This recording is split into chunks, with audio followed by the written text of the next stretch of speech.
Hello स्टूडेंटों, आप सभी लोगों का हार्दिक स्वागत है जुगल सर ऑनलाइन क्लासेस में। और मैं बीके सर आपको मैथमेटिक्स पढ़ाने वाला हूं। देखो, इस वाले वीडियो में मैं आपको मैथमेटिक्स का रीट फर्स्ट लेवल और सेकंड लेवल, उसके साथ साथ टेक्निकल हेल्पर, तीनों को लेके यहाँ पे मैथ्स पढ़ा रहा हूँ।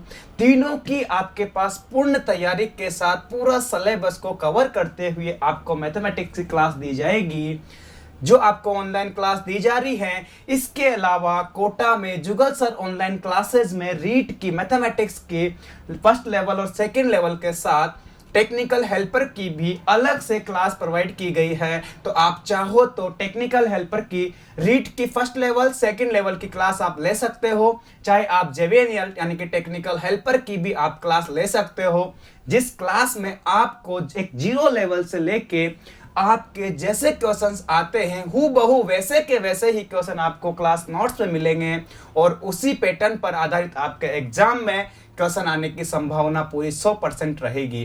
तो आप सभी लोगों से मेरा रिक्वेस्ट है कि आज से हमारे चैनल को सब्सक्राइब जरूर करें और यहाँ पे आप देखें पर डे आपको पूरा सिलेबस के साथ आपको रीट का फर्स्ट लेवल सेकंड लेवल और टेक्निकल हेल्पर की क्लास से मिलने वाली है। तो आप लोगों के लिए बहुत खुशी की बात है। उसी में मैं आपको थोड़ा सा सिलेबस के बारे में और इसके क्वेश्चंस के बारे में जानकारी दे देता हूं कि आपके पास यहाँ पे जो मैं ले रहा हूं, एक तो रीट फर्स्ट लेवल और सेकंड लेवल, उसी के साथ क्या ले रहा हूं आपका मैं टेक्निकल हेल्पर ले रहा हूं।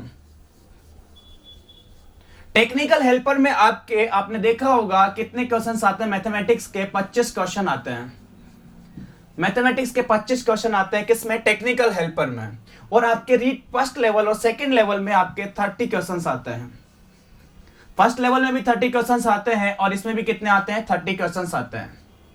तो यहां पे आपके पास जो आपके एग्जाम का है 30 क्वेश्चंस बहुत मायना रखता है। और इस टेक्निकल हेल्पर के एग्जाम में भी मैथमेटिक्स का पोर्शन है बहुत ही ज्यादा महत्वपूर्ण है। तो आप सभी लोगों से रिक्वेस्ट है कि आप डेली का वीडियो डेली देखें और उसी के साथ प्रैक्टिस भी करें। और यहाँ पे मैं आपके सिलेबस की बात करता हूं तो दोनों में लगभग सिलेबस सेम है, थोड़ा सा इन दोनों में अंतर होता है, लेकिन आपको दोनों ही करके चलना है। और यहाँ पे आपको देखो जीरो लेवल से पढ़ा रहा हूं मैं आपको। और सिलेबस के बारे में बात करें तो आपके पास यहाँ पे मेरे पास रीट सेकंड लेवल का सिलेबस है, जिसमें आपके पास है घातांक, बीजगणित, गुणनखंड, समीकरण, वर्ग, वर्गमूल, घन, घनमूल, ब्याज, सरल ब्याज, साधारण ब्याज, लाभ हानि, अनुपात समानुपात, प्रतिशत, जन्म दर एवं मृत्यु दर, जनसंख्या वृद्धि एवं जनसंख्या ह्रास, ह्रास यानी कि कमी, रेखा, कोण, गुणनखंड, सरल रेखा, वक्र रेखाएं, कोणों के प्रकार, समतलीय आकृति जैसे कि त्रिभुज, त्रिभुजों के सर्वांग क्षमता, त्रिभुजों की समरूपता, चतुर्भुज, वर्त।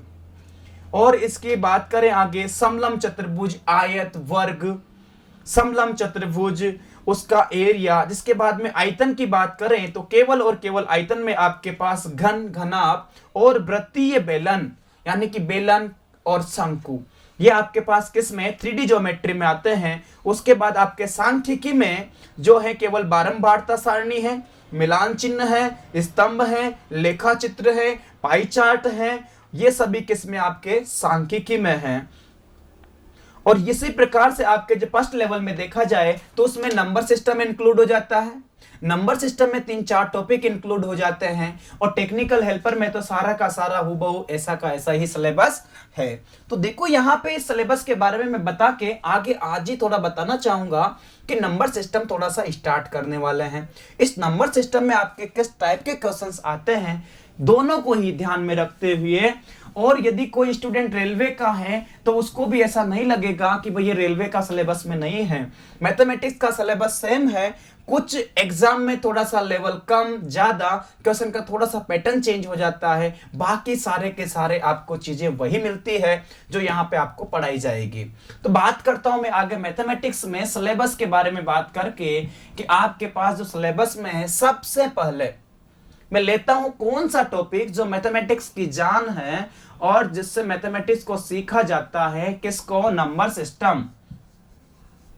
जो नंबर सिस्टम है इसको बोलते हैं हिंदी में क्या, संख्या पद्धति। ये रीड सेकंड लेवल में नहीं है लेकिन फर्स्ट लेवल में है और टेक्निकल हेल्पर में भी है।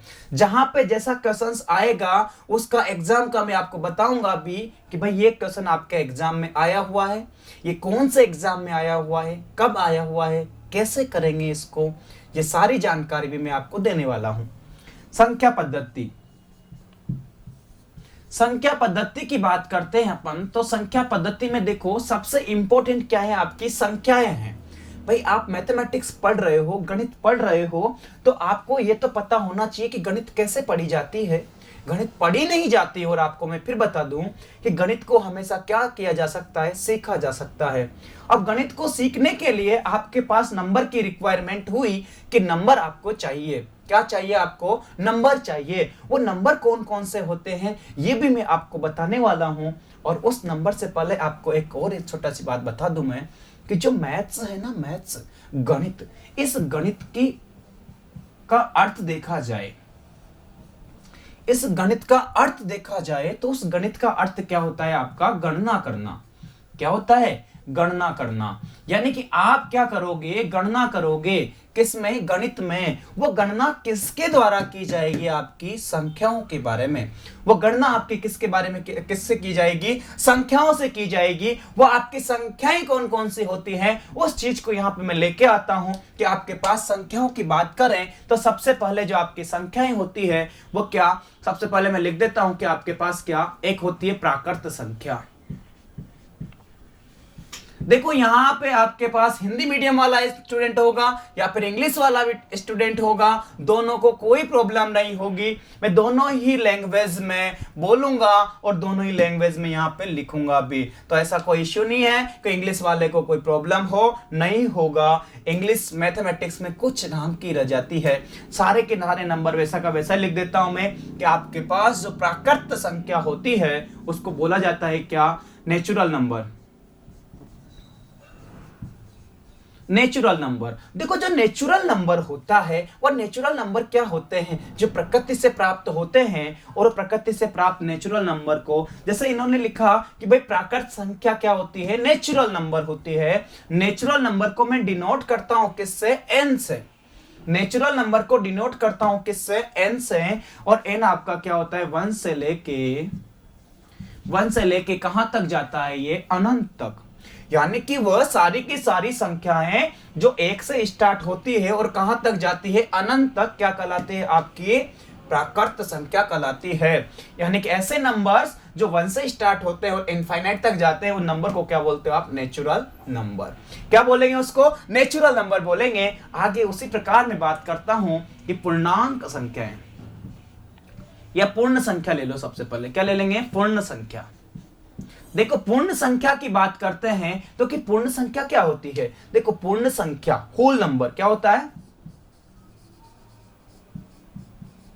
Whole number. जो आपके पास पूर्ण संख्या होती है, होल नंबर होता है, वो कौन से नंबर होता है, देखो ऐसे नंबर, क्या, ऐसे नंबर जो कहां से स्टार्ट हो, जीरो से स्टार्ट हो और कहां तक जाते हो, अनंत तक जाते हो।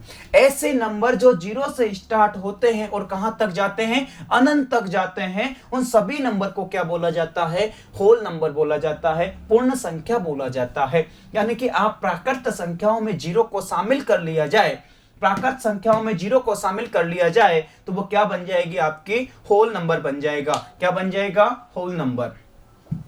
आगे बात करता हूं मैं इसी क्रम में पूर्णांक संख्या की। किसकी बात करता हूं, पूर्णांक संख्या की। तो देखो आपके पास पूर्णांक संख्याएं क्या हो जाएगी, देखो डेफिनेशन की कोई रिक्वायरमेंट नहीं है, केवल और केवल आपको नंबर्स के बारे में जानकारी ले कि भाई वो नंबर कौन कौन से होते हैं। पूर्णांक संख्या यानी कि क्या, इंटीजर नंबर। देखो इंटीजर नंबर क्या होते हैं, ऐसे नंबर, क्या, ऐसे नंबर जो माइनस अनंत से स्टार्ट होकर, ऐसे नंबर जो माइनस अनंत से स्टार्ट होकर कहां तक जाते हैं, प्लस अनंत तक। ऐसे नंबर जो माइनस अनंत से स्टार्ट होकर प्लस अनंत तक जाते हैं, उन सभी नंबर को क्या बोला जाता है, इंटीजर नंबर बोला जाता है, प्राकृत संख्या बोला जाता है।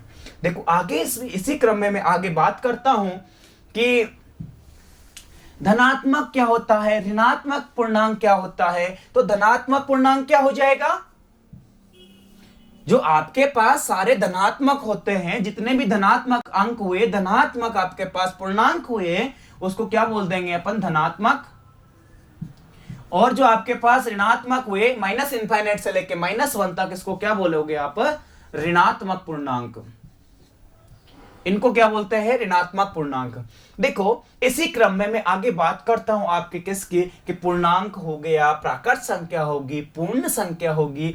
अब मैं बात करता हूं किसकी, किसकी बात करेंगे, परिमेय संख्या की। देखो परिमेय संख्या क्या होती है,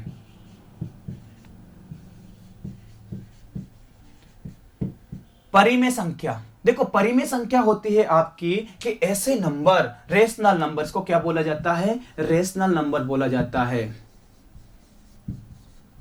रेशनल नंबर, ऐसे नंबर जिनको P बटे Q के रूप में निरूपित किया जा सके। ऐसे नंबर जिनको किसमें, P बटे Q के रूप में निरूपित किया जा सके, जहां पे Q नॉट इक्वल टू 0 हो। क्या, ऐसे नंबर जिनको P बाई Q की फॉर्म में निरूपित किया जा सके, उनको क्या बोला जाता है,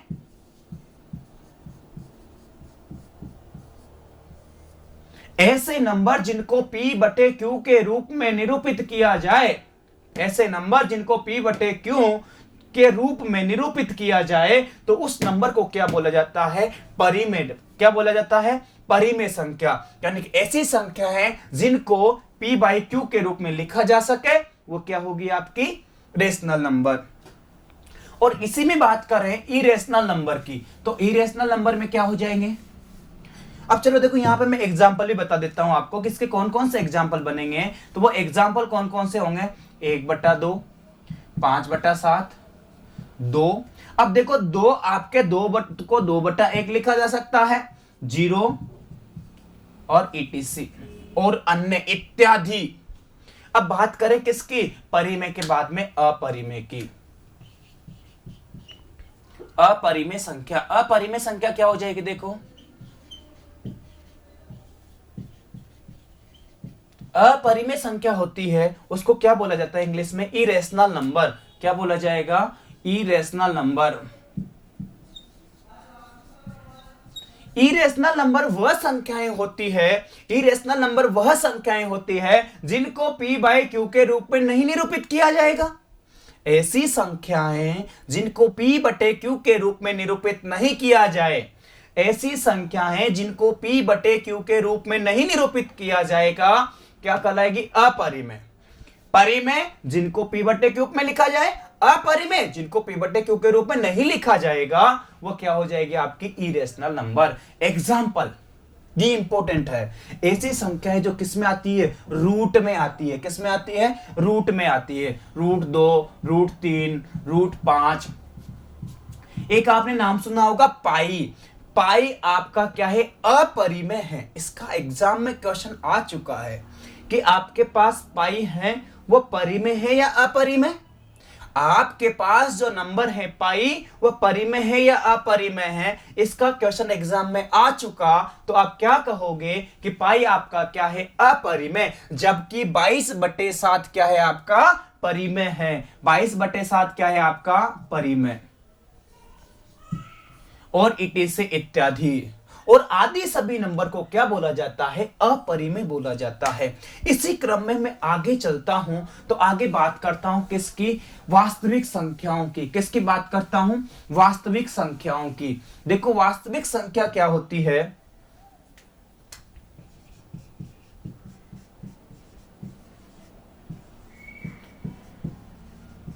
वास्तविक संख्या। वास्तविक संख्या यानी कि क्या, आपका रियल नंबर। क्या हो जाएगा आपका ये,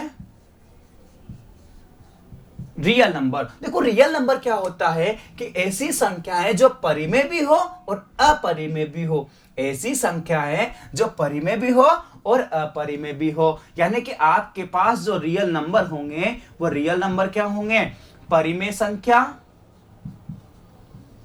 प्लस अपरिमेय संख्या। यानी कि परिमेय और अपरिमेय संख्याओं को शामिल कर दिया जाए तो वो आपकी क्या बनेगी, वास्तविक संख्याएं। यानी कि ऐसी संख्याएं, इस दुनिया में सारी की सारी संख्याएं वास्तविक संख्या कहलाती है जो परिमेय भी हो और अपरिमेय भी हो। लेकिन केवल एक ही संख्या वास्तविक नहीं होती है, उसको बोला जाता है क्या, काल्पनिक संख्या। एक और होती है काल्पनिक संख्या। यदि इसको छोड़ दिया जाए तो सारी की सारी संख्याएं क्या होती है, वास्तविक होती है। काल्पनिक संख्या, काल्पनिक संख्या कॉम्प्लेक्स नंबर या इमेजिनरी नंबर, इमेजिनरी नंबर। देखो जो इमेजिनरी नंबर या कॉम्प्लेक्स नंबर होता है वो क्या होता है आपके पास कि ऐसी संख्या है, क्या ऐसी संख्या है जो रूट में माइनस हो या फिर आयोटा रखता हो, जैसे कि -2, -3, -4। ऐसी संख्याएं जो अंडर रूट में माइनस में आती है, ऐसी संख्या है जो अंडर रूट में माइनस में आती है, तो वह संख्या होती है आपकी क्या, काल्पनिक संख्याएं। कौन सी संख्याएं होती है वो आपकी काल्पनिक संख्याएं। देखो ये दो ही संख्याएं हैं दुनिया में, इन्हीं संख्याओं से आपके सारे के सारे नंबर बनते हैं कि एक तो वास्तविक है और एक क्या है, काल्पनिक। तो ऐसी संख्याएं जो परिमेय अपरिमेय यानी कि सारी संख्याएं कहलाएगी आपकी क्या, वास्तविक। लेकिन किसी संख्या में यदि अंडर रूट में माइनस का साइन आ जाता है, यदि किसी संख्या में अंडर रूट में माइनस का साइन आ जाता है तो वह संख्या आपकी क्या हो जाती है, इमेजिनरी नंबर हो जाता है, काल्पनिक संख्या हो जाती है। कब, जब आपका अंडर रूट में माइनस आए। इस आयोटा का जो मान होता है एक्चुअली में वो क्या होता है, माइनस का √1। क्या होता है, माइनस का √1। किसका मान होता है, ये आयोटा का मान होता है। आगे की बात करता हूं मैं इसी क्रम में। तो देखो आगे क्या आता है, आपके पास हो गया पूर्णांक संख्या होगी, पूर्ण संख्याएं होगी, रेशनल हो गया, इरेशनल हो गया। उसके बाद में मैं बात करता हूं अभाज्य संख्या की, जो एक बहुत ही महत्वपूर्ण चीज है, बहुत ही महत्वपूर्ण नंबर है अभाज्य संख्या। क्या है आपका, अभाज्य संख्या।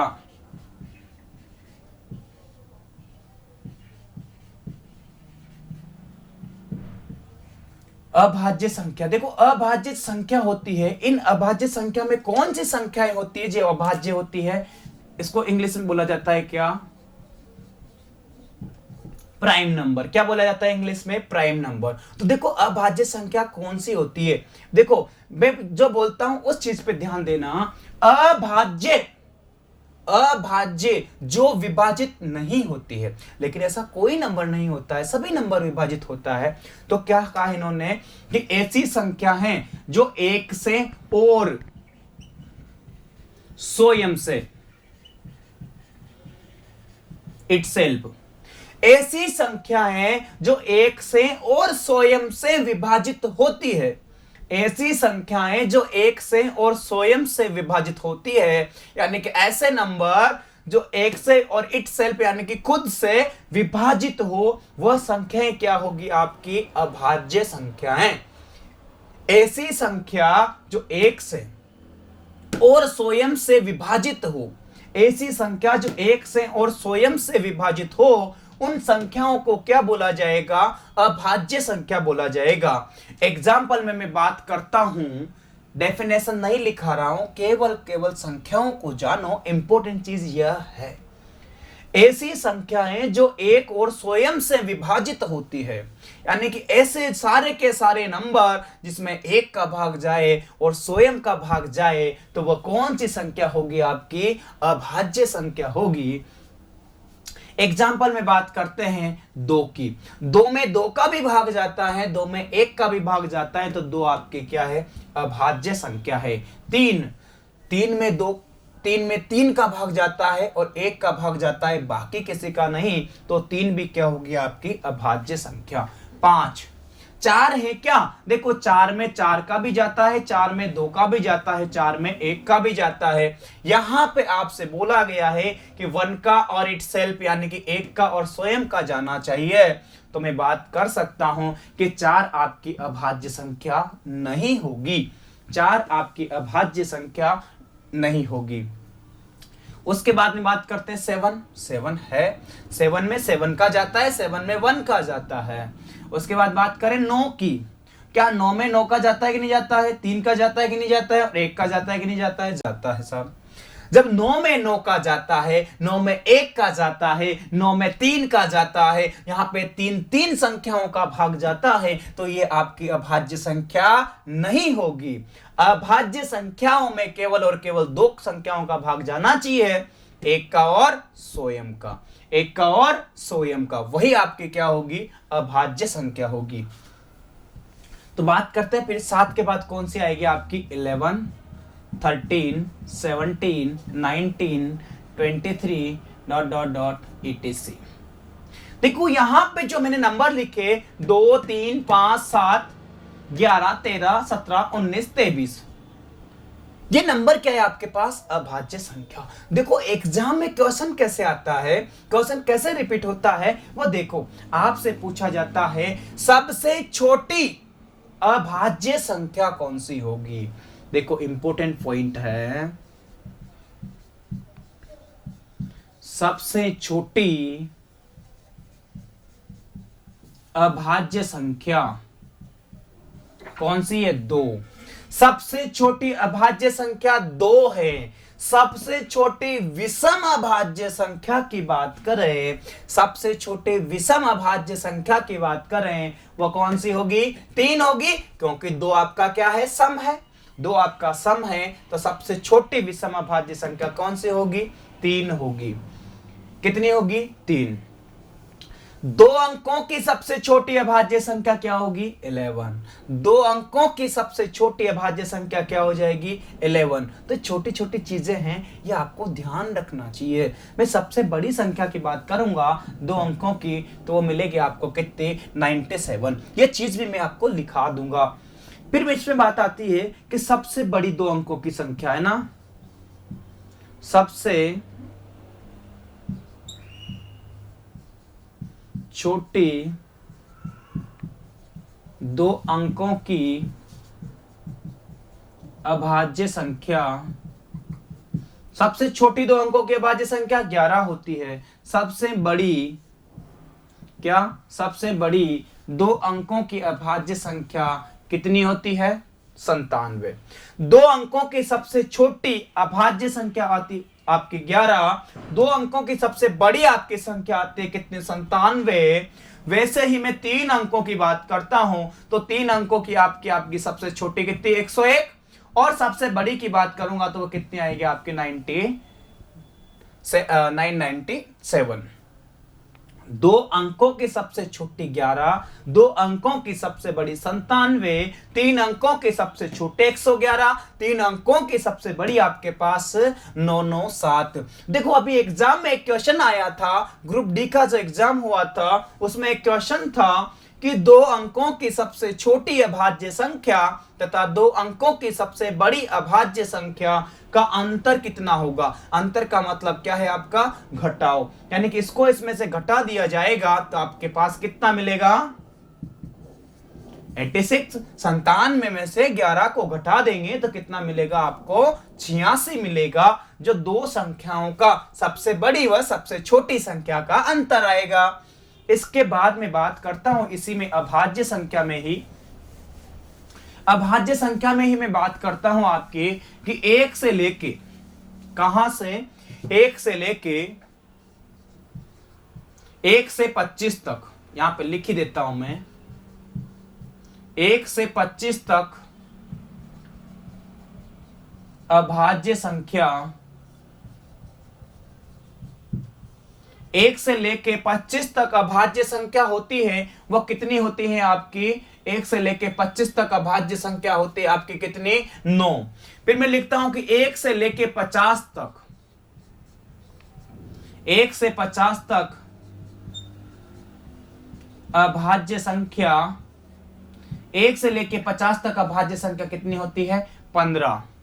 1 से लेके 75, 1 से 75 तक अभाज्य संख्या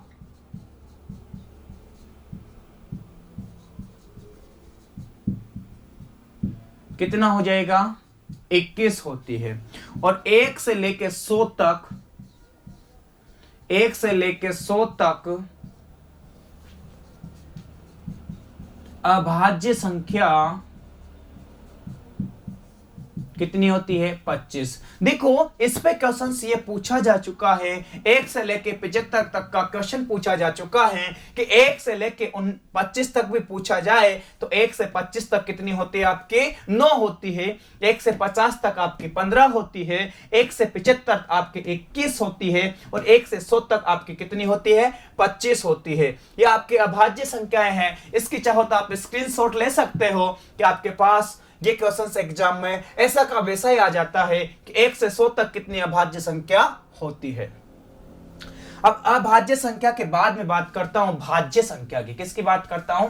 भाज्य संख्या की। तो देखो जो भाज्य संख्या होती है वो भाज्य संख्या क्या होती है?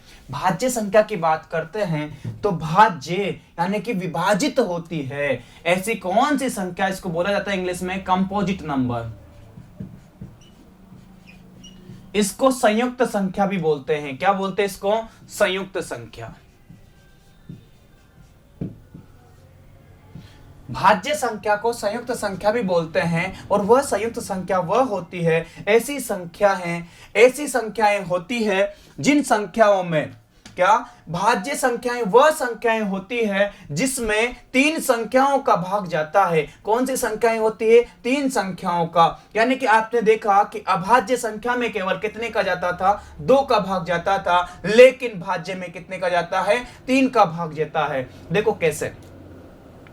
अभी देखा आपने कि अभाज्य में 1 का और स्वयं का भाग जाता था। किसका?